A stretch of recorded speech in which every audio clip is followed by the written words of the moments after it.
రాష్ట్ర ప్రజలు మొత్తం కూడా గమనిస్తూ ఉన్నారు.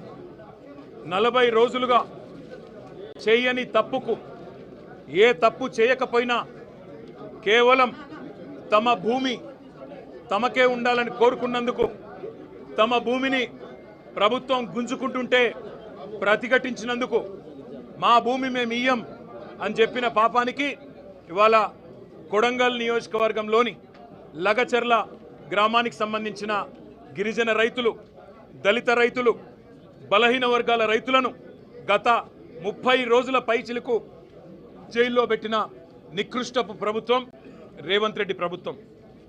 ఎంత అప్రజాస్వామికంగా అంటే తమ భూములు తాము ఇవ్వము అంటే వారి మీద కేసులు పెట్టడమే కాకుండా వారిని 3rd డిగ్రీ టార్చర్ కూడా పోలీస్ కస్టడీలో గురి చేసినారు. అక్కడ ఉండే ఎస్పీ గారికి వీడియో కాల్ చేసి వాళ్ళని కొడుతుంటే ఆయన అక్కడ తిరుపతి రెడ్డి గారు, ఎస్పీ గారు చూసి ఆనందించేలాగా కరెంటు షాకులు పెట్టి 3rd డిగ్రీ టార్చర్ చేసి వాళ్ళని హింస పెట్టింది రేవంత్ రెడ్డి ప్రభుత్వం. ఎంత నికృష్టమైన ప్రభుత్వం అంటే ముఖ్యమంత్రి సొంత నియోజకవర్గంలో రైతులు 35 రోజులుగా జైళ్లలో ఉంటే అది సబ్జెక్ట్ కాదట, అది చర్చనీయాంశం కాదట. కానీ పర్యాటక రంగానికి సంబంధించి చర్చ పెడతానంటున్న సన్నాసి రేవంత్ రెడ్డిని నేను అడుగుతా ఉన్నా, నీకు మనసుందా? నీకు హృదయం ఉందా?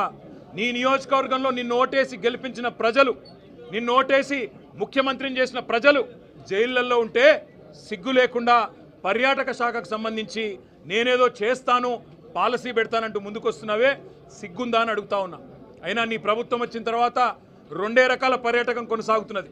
ఒకటేమో ఢిల్లీ పర్యాటకం, ఎక్కే విమానం దిగే విమానం తప్ప 1 రూపాయి కూడా వచ్చింది లేదు. సంవత్సర కాలంగా ముఖ్యమంత్రి 30 సార్లు ఢిల్లీ పోయినాడు, మంత్రులు 70 సార్లు పోయినారు. కానీ 100 సార్లు పోయినా 100 పైసలు కూడా తెలంగాణకు తేలేని సన్నాసులు ఈ కాంగ్రెస్.